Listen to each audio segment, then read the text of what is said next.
Welcome to the Prep Pigskin Report podcast, hosted by Papa Pig himself, Paul Rudy. Bert, Yes. would you like to introduce our what I consider to be in one of the best NFL analysts going right now, as far as most entertaining, and I learned something from it. I want to learn how he breaks down film. You also said that about Louis Riddick, though, just Well, so we know. I mean, he's in Tony Romo's league. Brian, you and Tony Romo are the two best pundits going in football right now. We have Brian Baldinger. Hey, Bert, I wouldn't mind cashing some of Romo's checks. But, Yeah, well, that will come. I take the compliment all the way. So Brian's 12-year NFL vet, does my favorite Yeah. segment, Baldy's Breakdown. You can get that on Twitter and social media, also at the NFL Network. Are you still with Fox, too? Yeah, I do some stuff at Fox still, some college games. How much time you spend? Not as much anymore, but I still do some. How much time do you spend watching all 22 video? Too much. I try to watch every team, be honest with you. I start, if I can get into the film room on Sunday night, I announce games on Sunday, but if I can get into the film room Sunday night, I'll start Sunday night, all day Monday, most of Tuesday, and into Wednesday, because I feel like all 32 teams should be represented.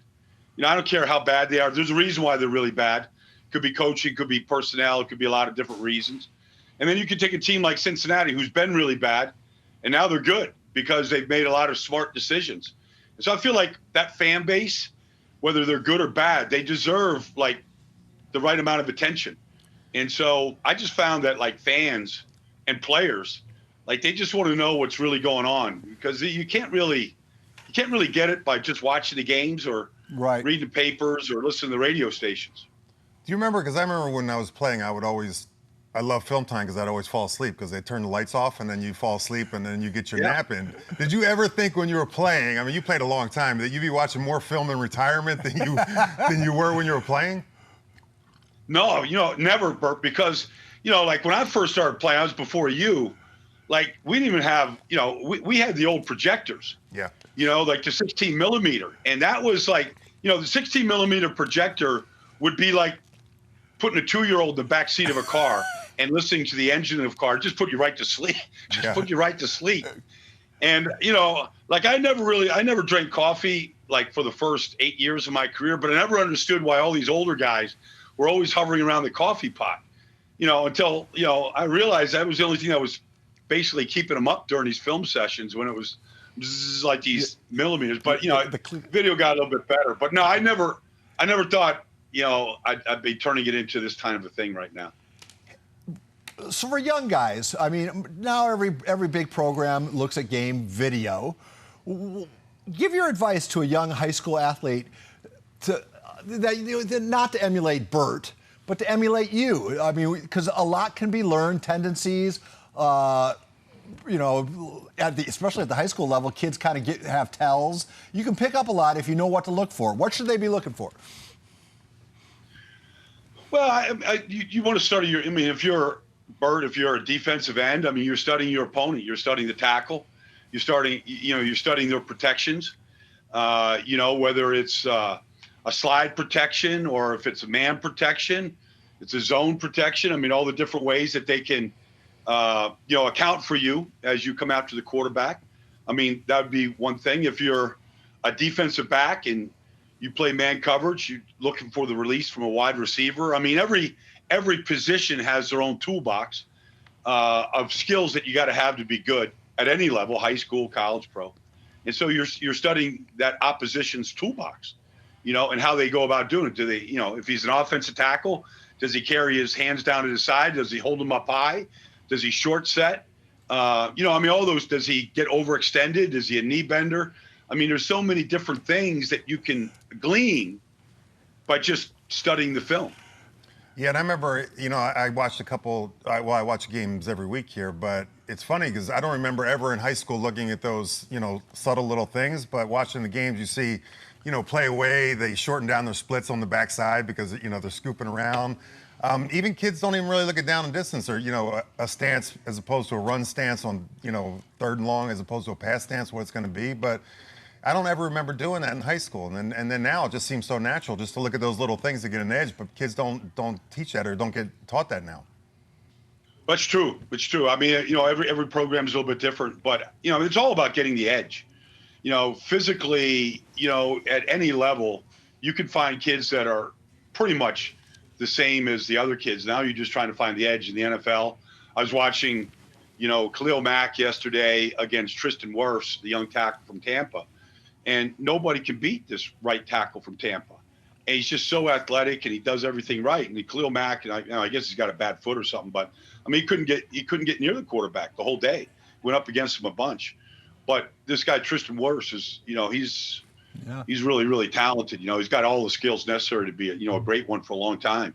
But I think when every program is different. Like, nobody taught me how to watch film. When I was in high school, and really when I was in college, nobody really showed anything to me.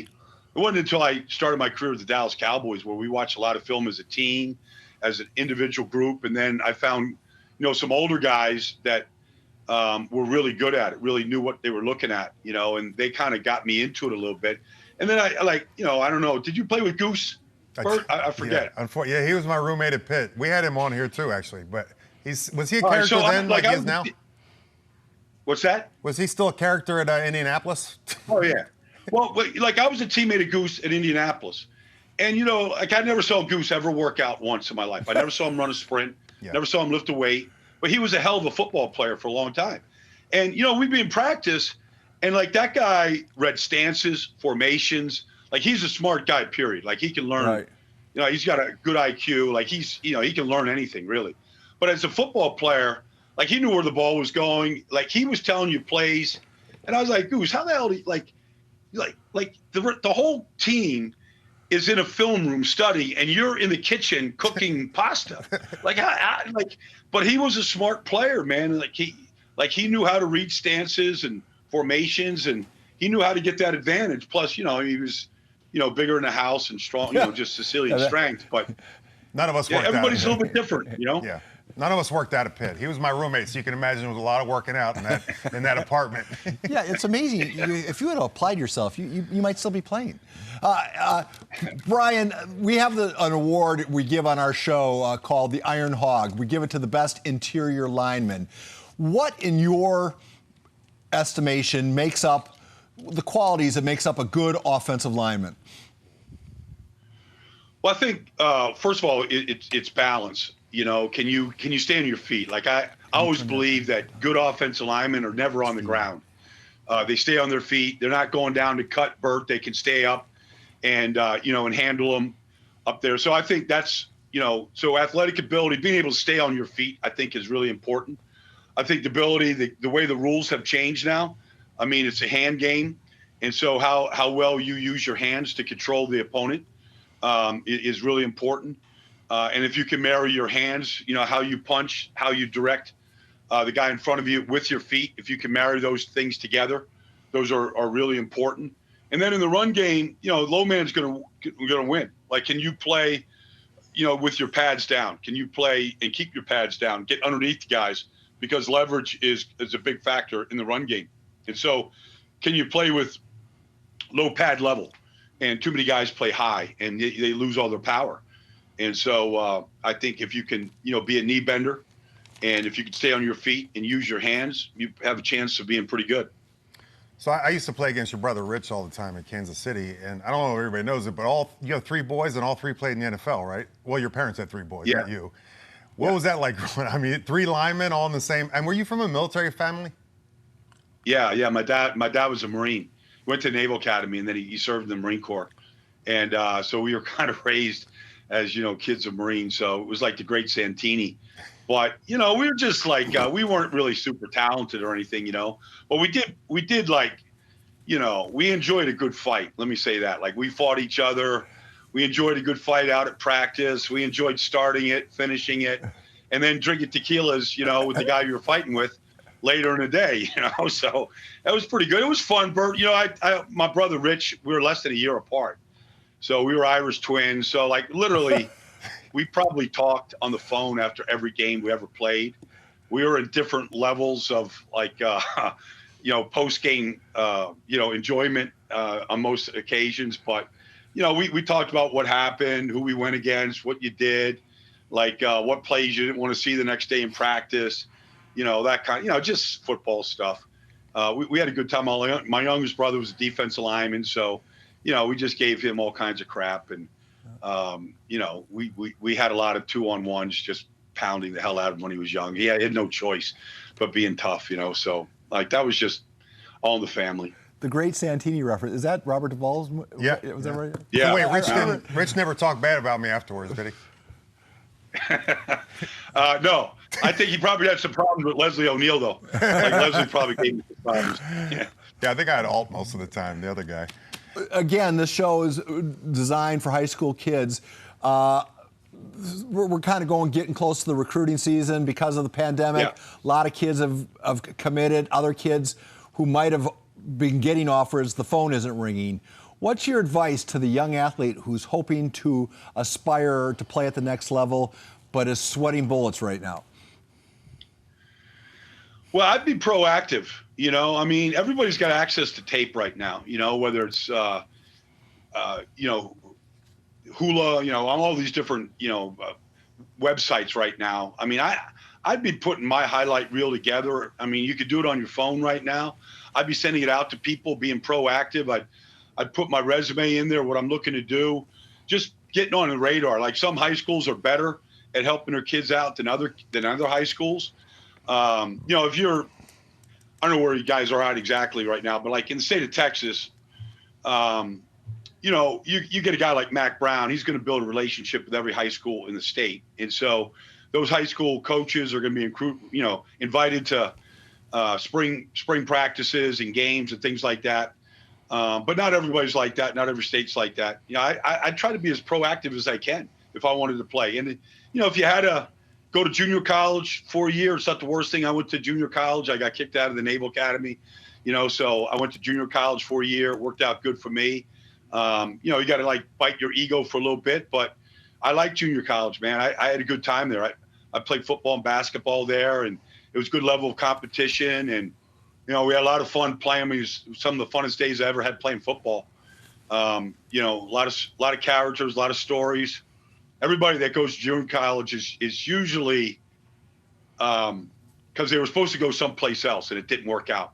So everybody's got a story to tell. But, if you want to play, I always think this, if you want to play, there's a way to go play, whether it's starting at a junior college and working your way up. Or if you want to be a good player, you'll find out how to be a good player. You can watch Baldy's breakdowns. You can learn some technique. You can find a coach. I just think players, if they want to be good, sometimes you just got to learn it yourself. So no internet, no anything. You're a military family. I think you're in Minnesota, New Jersey, Pittsburgh. All over the place. How did you get recruited, or how did you end up? Did you get recruited? What was that process like for you back then? Moving around a lot, changing schools, no internet. No, I wasn't recruited, Bert. Like really, my dad wanted me to go. My dad went to Naval Academy. I was the oldest boy. He wanted me to go to the Naval Academy. I was dreading it. I didn't want to go, but my dad was like, this is a good place for you. You need this discipline. So, I went, it didn't work out. And I came home and literally I was getting a job and I was just trying to figure things out, wasn't the best time in my life. And the local junior college coach found out that I was home. He goes, we got a good program here at Nassau. We got a lot of players who are going to play Division I. You should come out. So I did. I went to practice 2 days later, whatever. And I started at Nassau Community College, and it was great, man. I ended up playing. I was a tight end back then, but it was a lot of fun, man. We had some wild practices. We had a lot of good players, a lot of Division I players. We had a bunch of guys that ended up going to the NFL from that junior college program. I got to play college basketball for that year, and then from there, I just looked at and I just started, sending these resumes out all over the place, and ended up going to Duke. But it worked out for me. But I had to kind of, bite it for a year. And it was a good thing. I was just, like a lot of kids, I hadn't really physically matured yet. I needed the weight room. I needed, training table. I just needed to grow, and, I just started kind of blossoming, once I ended up going to college. And so I was kind of a late bloomer. But that's what I would say. I wasn't, I wasn't on anybody's radar. And I wasn't even a one-star athlete or any of the stuff that they rate kids with today. But that's a perfect example of, and yet you turn it into a football career and then after football career. So, I mean, I think that's a story more kids need to hear. Yeah, I mean, I think what I tell people when I get invited to speak, and like everybody, it's easy to to see the Aaron Donalds of the world. Not that Aaron Donald doesn't work hard and all that stuff. He does, the amazing guy. But I mean, he's an amazingly talented player. Not and so I think a lot of kids look at NFL players and they just think like, we're just always the biggest stars, the most highly recruited players. I've known a lot of college coaches. Matt Rule was at Temple. He was getting nothing but 2-star kids or 1-star kids or junior college kids. Like he wasn't getting, the kids that were going to Penn State, or going to the elite programs. And then, they had a good training program to kind of get these kids going. And you'd be surprised when you go and read the bios of a lot of NFL kids, a lot of NFL players that weren't highly recruited, and they weren't the stars of their high school team, or they weren't the stars of their college team, but they just kept working. They got a break here, a break there, and they developed the skills, and they're at it right now. And you could go through the list. Tony Romo wasn't a highly recruited kid, became a great player, and you could just, I mean, every team's got free agent players that weren't drafted, and kids that were walk-ons in college, and they just, they worked harder than everybody else, and they got to where they wanted to go. Those are the most valuable guys on an NFL roster, the guys that don't cost a lot of money but play at a high level. And you bring up, you brought up Aaron Donald, being from Pitt. I remember when he came out, he was a 2.5, 3-star recruit. His other offer was Toledo and like Western Michigan. I mean, Pitt was his really only big offer, and he was from Pittsburgh and he went there. But I think kids get caught up like this is it, like your stars right now, dictate whether you're going to be in the pros or not, which could not be farther from the truth. No doubt, Bert. Like, look, I mean, if you're a 4 or 5-star athlete, I mean, we all know guys that had way more talent than either of us did, and they just they listened to the press clippings, never developed, never worked out. Football is funny like that.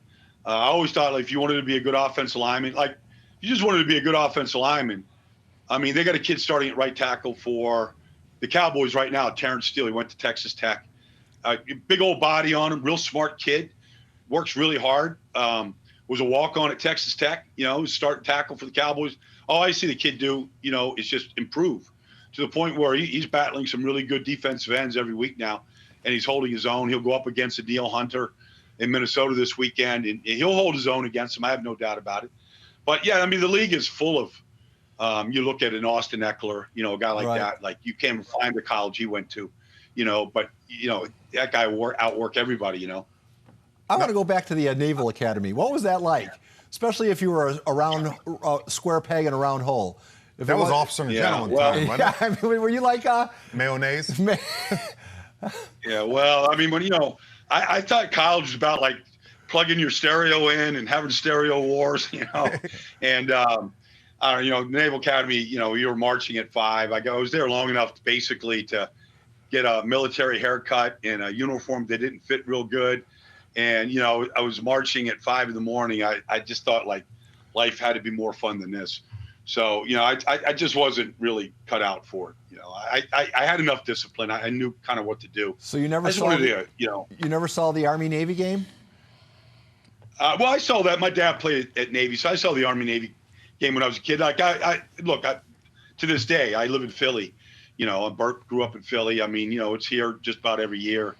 So, I've seen my share of Army-Navy games from when I was a little kid, and that's the best college football game of the year, period. And it's the best rivalry, but sure. That wasn't enough to keep me there. You bring up Philly. I'm going to ask you this because, I mean, you get to go to every NFL facility there is now, and you played at Philly, and you remember Vet Stadium and the rats and the garbage. And what is the difference between playing now, facility-wise as opposed to back then? Like I started in Dallas, Bert, and ended up in Philly. They were both the same. Like, we didn't have a room big enough to put the entire team. So, like, guys were hanging out, like even in Philly, guys were hanging out in the hallways. They didn't even come to the meetings, like coaches talking and, Reggie White's like taking a nap on the, on a bench someplace. And, like there was no, it was just, we just didn't have facilities. You know, we shared a shower and a weight room with the Philadelphia Phillies. So, like, you know, you go into the shower and there would be like Darren Dalton, you know, and like he just got done an afternoon game or something. You know, we're talking about the Phillies. We had, well, this is a high school show, so I remember you're going to talk about. I know you're going to talk about that big trunk with all the magazines in it, right? In Philly, magazines right there, Bert. You know, like trunk, yeah. just trying to entertain yourself. You know, just entertainment only. That's all. Yep, that was all there. And I don't think people realize. I mean, it was so bad, and I don't know if it was when you were there, but remember they used to let out the feral cats or the wild cats to keep the rats in line. The rats that were all over the stadium because it was built right next to a dump. It was just terrible. Hey, it was leaking. But Bert, I mean, you were there for I think a year, maybe two. But you know, the roof was leaking. You know, it was. You know, I mean, it was just. You know, the vet turf, like the legendary stories about the turf. And, yeah. You know, I mean, you could get seriously hurt on that turf. Right. You know? Yeah, the pitching mound would be lifted. The pitching mound would be. Oh yeah, they didn't level it all the way. In fact, I remember Goose one time in a preseason game. He was playing with the Ravens then. The Ravens came to play in Philly, and Goose was like, "Look, we're not playing this game, man. Look at these seams. Like these seams aren't like you could fall into one of these seams and disappear. Like we're not playing. Like they canceled the game. Goose got the game. He was so freaking happy, man. He was like, call the union up. We're not playing this game here, man. We're not risking injury. I've never seen a preseason game canceled before because the baseball turf that got filled in for the football game, you know, just it wasn't regulation or whatever. They canceled the game, man. It was great. Last vet story, I remember, we sat in a defensive meeting and Refrigerator Perry was on our team and he was eating like a plate of wings. And a big rat just jumped up on top, took one of his wings, and then ran back into the hallway in the middle of our meeting. Oh, that was Philly. That would get your attention. Hey, before that didn't stop the fridge from eating the next wing. No, it didn't stop. All right, we're gonna clip that for the reel. Hey, just as we get close to wrapping this up, as you look around, you watch all these teams so closely, and I'm sure you can recognize everybody's offensive and defensive philosophies. Is there any one team out there that you think has an X's and O's advantage? They're doing something cutting edge that the rest of the league hasn't caught on to yet? I think what Arizona's doing is pretty good. You know, just the way that they run their offense. They have a lot of formations. You know, it used to be if you knew the formation, you knew the play. Well, you know, and so you study formations, and this is what they run out of this, and you can't really do that with Arizona. That Cliff Kingsbury, like his strength, like I don't know if he even knows any of the defensive players on the team. To be honest with you, it's not his. But offensively, he's one of those kind of guys. He's got Vance Joseph runs the defense, but Cliff's offense, like first of all, they got great talent, right, all over the place, and they got a quarterback that if we wanted to play baseball, it'd be an all-star in baseball. If we wanted to play football, it'd be I mean, whatever sport he wanted to play, he'd be an all-star. But it's difficult to know, like where the ball's going, who's getting it, down distance. It's 3rd and 20. It doesn't make any difference. They're not throwing a screen in 3rd and 20 and going to punt. They're looking to get 20, and pick up the first down. So they're like super aggressive. And then defensively, they just got the biggest linebackers and depth and playmakers. Like, the reason why they're undefeated right now. Well, they wouldn't be if the Vikings had a field goal kicker right now. But that's true. That's true. I digress. You think that's the new trend in the NFL now? Because when we played, it was the same old guys that got recycled, and if an old guy got fired here, old guy got hired here, and it was probably the same 10 guys. Now it's these younger than the player guys that are. Is that going to be the new NFL for every place now? You know what it is, Bert? It's just the think tank for all of football is college football, and so. Like all the innovation comes in college because, okay, how does Duke compete with Clemson? They don't. When I was at Duke, like we had Spurrier, we were the passing game. We went to Clemson and beat them one year. So what's the equalizer? The spread offense and all the things that come out, up tempo. And so that's what the NFL is looking at, and so you get these Sean McVays and Brandon Staley's and how do you defend the spread? And, how do you defend the speed offenses? And how do you defend mobile quarterbacks? And so, that's what colleges have to do in the Big 12. And now they're doing it at the SEC. And so, the game has changed. It's a wide open game right now. And so these coaches that are kind of doing it are these young whippersnappers, man, that kind of see like they're not stuck in their old ways. Like they're looking to just, okay, let's go back to college and study what they're doing. And then let's try to apply it to the NFL. And that's kind of where it's all going right now. All right, I'm a parent. Let's say I have a 10-year-old kid who wants to play football, but mom doesn't want him to. Help me convince mom that it's a good idea. What would you say to the parents that come to you? Is it a wise idea to put your kids into such a contact Well, sport? I'll say two things. Like if you had a 10-year-old kid and you put him in a Pop Warner program, okay, and he played and the helmet's on sideways, and it's cute and it's fun. And then you took a kid whose parents said, no Pop Warner, not until you get to high school, when he's 14 or 15. And you put him into that 9th grade program or a sophomore year program. 3 weeks into it, you're not going to be able to even know the difference between a kid that played Pop Warner and didn't play. Because you really can't learn very many skills, when you're 10 years old. Kids are going to grow differently and all that kind of stuff. That being said, I just think football is what makes America great. Like kids, I think kids need everything that sports and especially football teaches, whether it's teamwork or, how to compete or, just getting together as a group. Like, I just think there's important skills that come from lining up and playing. And I understand the concern about, injuries and especially head injuries and things like that. But I just don't think that 10-year-olds are really creating concussions. They don't run fast enough or hit hard enough to do it. I could be all wrong. But I just think the game there's too many benefits to the game not to play it. All right, so we have to ask the question because we had my good friend Larry McCarron, who played for the Packers for many years. I asked him the same question. Can you show us your pinky and explain what happened? That one? Yeah. Wow.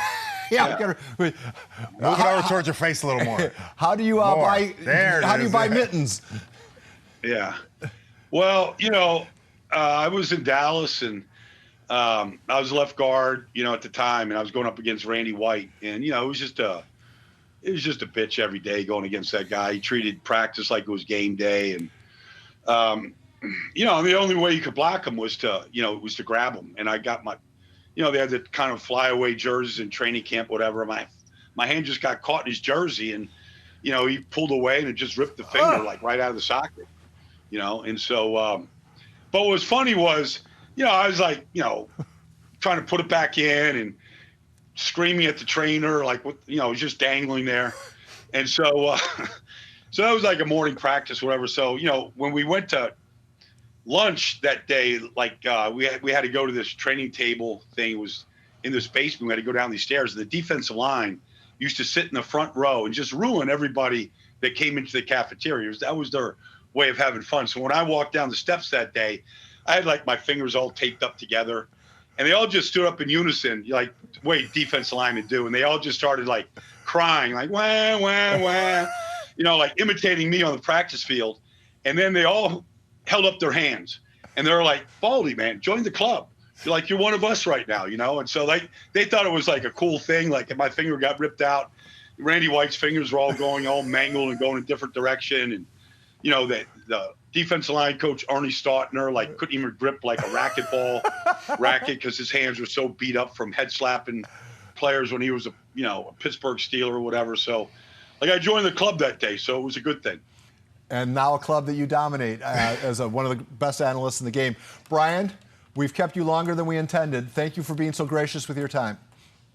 Anytime, guys. Thanks, Good Baldy. seeing you, buddy. You too. Yep.